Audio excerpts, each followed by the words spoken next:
Good morning, students. This is Anand Shrivastava, Humanities teacher, class 11C. Students, today we discuss chapter number 5 of book Fundamental of Physical Geography. Students, this chapter start from page number 40 in your book. The name of the chapter is Mineral and Rocks.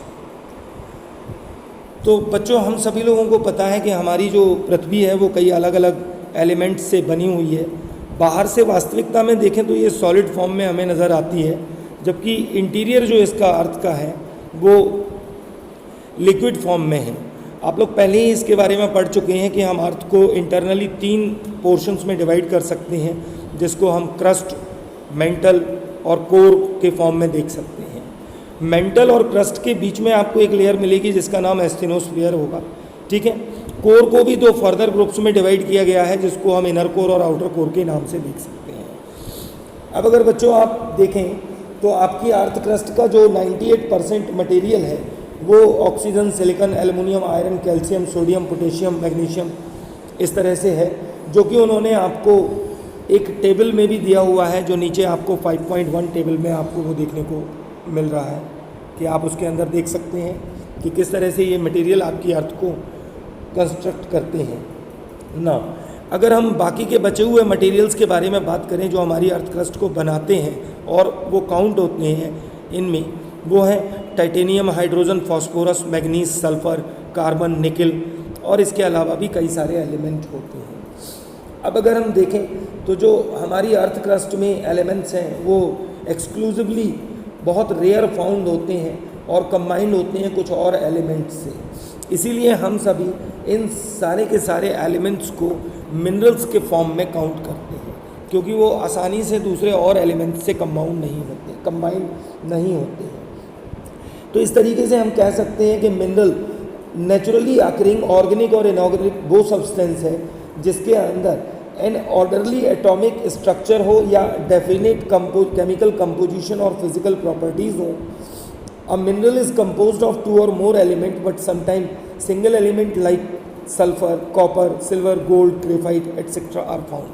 तो यहाँ पर उन्होंने clearly आपको ये भी बताया कि mineral कभी कभी एक एलिमेंट से भी बना होता है और 2 या 2 से ज़्यादा एलिमेंट से भी बना हो सकता है, जो कि आपको अर्थ के ऊपर मिलेगा। अब अगर हम देखें तो हमारी अर्थ पर लगभग 2000 मिनरल्स जो ऐसे हैं जो हम अभी तक आइडेंटिफाई कर चुके हैं हमारी अर्थ क्रस्ट में, ठीक है। But almost all the commonly occurring ones are related to 6 major mineral group that are known as major rock forming material. लेकिन जो 2000 मिनरल आपने फाइंड किए हैं, हम ये कह सकते हैं कि they are the sub category of दो 6 minerals which are majorly found और over the earth crust and which are playing major role for forming the earth crust. अब अगर देखें तो the basic source of all minerals is the hot molten magma. हम लोग पहले भी पढ़ के आए हैं कि इग्नियस रॉक जो है वो पेरेंट रॉक होती है, क्योंकि वो डायरेक्टली किससे बनती है, मैग्मा से। तो हम कह सकते हैं कि पृथ्वी के ऊपर क्रस्ट पे जितने भी हमें पत्थर वगैरह या जो कुछ भी मिल रहा है, that all created by magma. When ever the magma comes out in the hot form, then it start deposing its high temperature in the atmosphere or in the lower section. That means we know that temperature travel from higher level to lower level. तो जैसे ही वो बाहर आता है अपना temperature depots करता है और सॉलिडिफाई कर देता है अपने आप को, और वो रॉक के फॉर्म में कन्वर्ट हो जाता है। बच्चों, अगर हम देखें तो हमारी अर्थ के ऊपर हमें कुछ और मिनरल्स भी मिलते हैं जो कि एक्चुअली वो पत्थरों से नहीं बने हैं, वो बने हैं किसी और चीज़ से, जिनको हम फॉसिल्स बोलते हैं, जिनमें आपको पेट्रोलियम, कोल मिल जाता है, नेचुरल गैसेस मिल जाती हैं, कुछ भी और चीज़ें भी आपको मिल सकती हैं। इसके बाद बच्चों उन्होंने एक ब्लॉग में आपको फिज़िकल कैरेक्टरिस्टिक्स ऑफ मिनरल के बारे में दिया हुआ है। तो आप लोग पहले भी फिज़िकल कैरेक्टरिस्टिक्स अपनी प्रीवियस क्लासेस में पढ़ के आए हैं। एक्चुअली जो फिज़िकल कैरेक्टरिस्टिक्स होती हैं वो थोड़ा सा इस तरह से होती हैं कि कोई चीज़ को आपने साउंड किया तो वो सोनोरस है या नहीं, लस्टरस है या नहीं, ठीक है, उसके अंदर मेलेबिलिटी है या नहीं, व्हाट इज़ द कलर, ठीक है, क्या क्या उसके अंदर चीज़ें होंगी। तो अगर हम इन फिज़िकल फीचर्स को यहाँ पर देखें तो वो फिज़िकल फीचर्स कुछ इस तरह से हैं। वो क्या हैं, वो आप देख सकते हैं कि उन्होंने एक्सटर्नल क्रिस्टल फॉर्म के बारे में बताया है, कि आपको जो भी मिनरल्स इस अर्थ के ऊपर मिलेंगे, कि आपको जो भी मिनरल्स इस अर्थ के ऊपर मिलेंगे वो सब क्यूब्स में, ऑक्टाड्रॉन्स में, हेक्सागोनल प्रिम्स में, एटसेट्रा में, दैट मीन्स वो जितने भी होंगे वो सब क्रिस्टलाइज फॉर्म में आपको मिलेंगे। इसके बाद वो क्लीवेज के बारे में बात करेगा, तो वो ये बताएगा कि एक मिनरल जो होता है उसके अंदर टेंडेंसी होती है उस डायरेक्शन में ब्रेक होने की जिस डायरेक्शन में मिनरल्स वहाँ पर अरेंज होते हैं। तो यानी कि वो बोलेगा कि एक मिनरल को अगर आप तोड़ते हैं तो उसमें तोड़ने के बाद जिस तरीके का आपको अपीयरेंस मिलेगा वो एक मिनरल में आपको सेम मिलेगा, सभी जगह एक जैसा मिलेगा। Then they talk about the fracture. इसमें इंटरनल मॉलिक्यूलर अरेंजमेंट के बारे में बात करते हैं कि मिनरल के अंदर उसका इंटरनल मॉलिक्यूलर अरेंजमेंट इतना कॉम्प्लेक्स होता है कि आप अगर उसे तोड़ते हैं तो वो एक इरेगुलर मैनर में ब्रेक होता है, पॉजिटिवली ब्रेक नहीं हो सकता है। अब अगर हम बात करें लस्टर की, तो इसमें होता है कि अपीयरेंस ऑफ मटेरियल और रिगार्ड टू कलर की किस तरह का उसका अपीयरेंस है। दैट मीन्स आप मान के चलें कि उसके कलर को आप भूल जाइए, आपको ये ध्यान रखना है कि वो चमकदार है या वो डल सरफेस का है। तो हम कह सकते हैं कि ये मेटालिक है, ग्लॉसी है, सिल्की है, एट्सेट्रा। दैट मीन्स उसकी अपीयरेंस किस तरह से आ रही है। Then we talk about the colour. हम सभी जानते हैं कि कोई भी मिनरल, किसी भी कंपोनेंट जिससे बना है उस कलर की अपीयरेंस वो शो करेगा और वो कलर उस मिनरल के अंदर रहेगा।